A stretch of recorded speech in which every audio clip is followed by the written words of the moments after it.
A city can be more than streets, towers, and traffic. It can become an instrument that measures almost everything moving through it. At first, it looks ordinary. Cars move, lights change, people cross the road.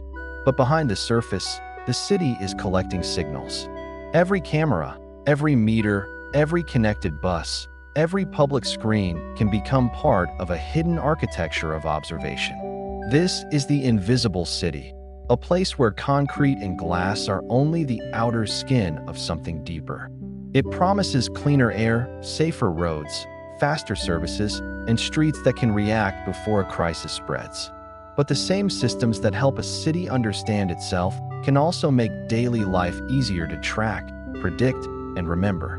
Long before smart cities, rulers tried to read their capitals through walls, roads, taxes, gates, and watchtowers. Rome counted its roads.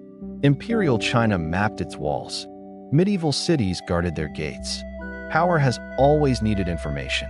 The difference today is speed.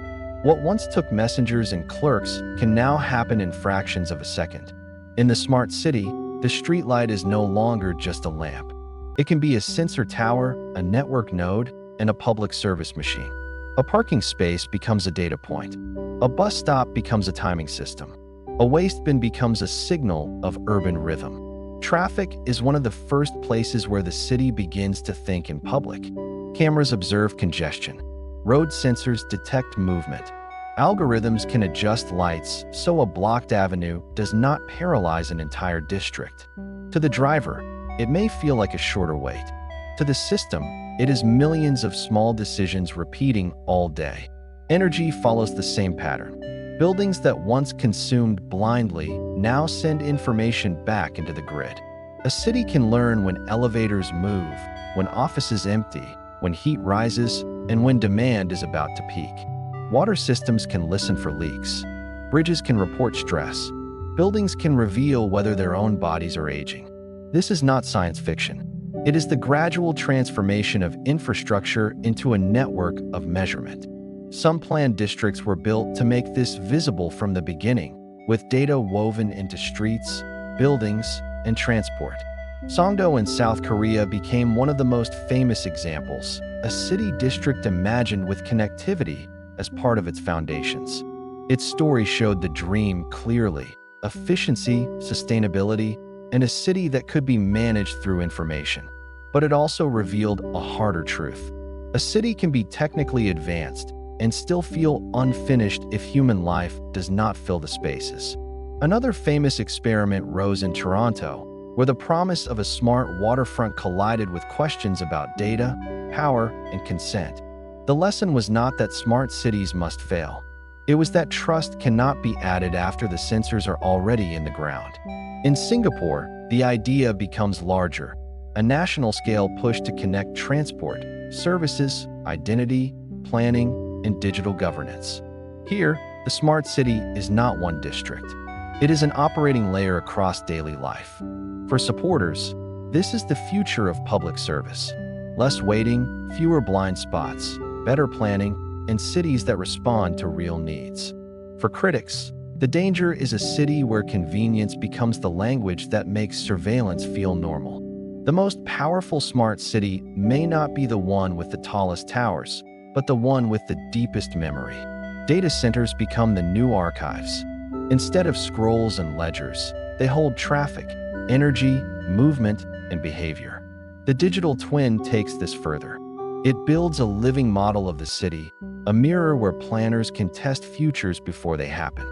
Flood routes, heat islands, traffic jams, building shadows, emergency response. The twin turns the city into a simulation. This can save money. It can save time. In moments of disaster, it may even save lives. Yet every model depends on what it is allowed to see, what it ignores, and whose life becomes visible inside the system. Smart cities also create a new kind of border.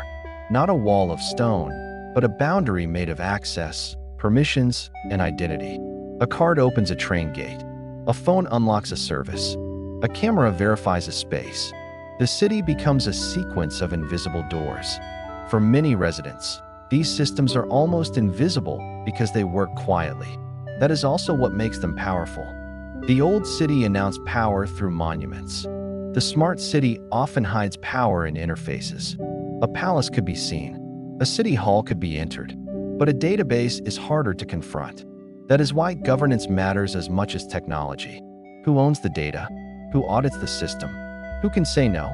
Without clear rules, the city that helps can slowly become the city that watches without permission. With transparent rules, the same tools can become public infrastructure instead of private extraction. The future city will not be judged only by how much it can measure, but by how carefully it protects what it learns. Its greatest mystery is not the algorithm. It is the human decision hidden behind it. Because every smart system carries a question older than technology. Who is the city really built for? If the answer is only efficiency, the city becomes a machine. If the answer is people, intelligence becomes a form of care. The smart city is not arriving in the future. It is already around us, disguised as convenience. Look up at the lights. Look down at the pavement. Look behind the screen. The invisible city is already watching the visible one. And somewhere inside its networks, the next chapter of urban history is being written without stone, without marble, and almost without sound. The Golden Atlas will keep following the places where history hides in plain sight, even when the walls are made of data.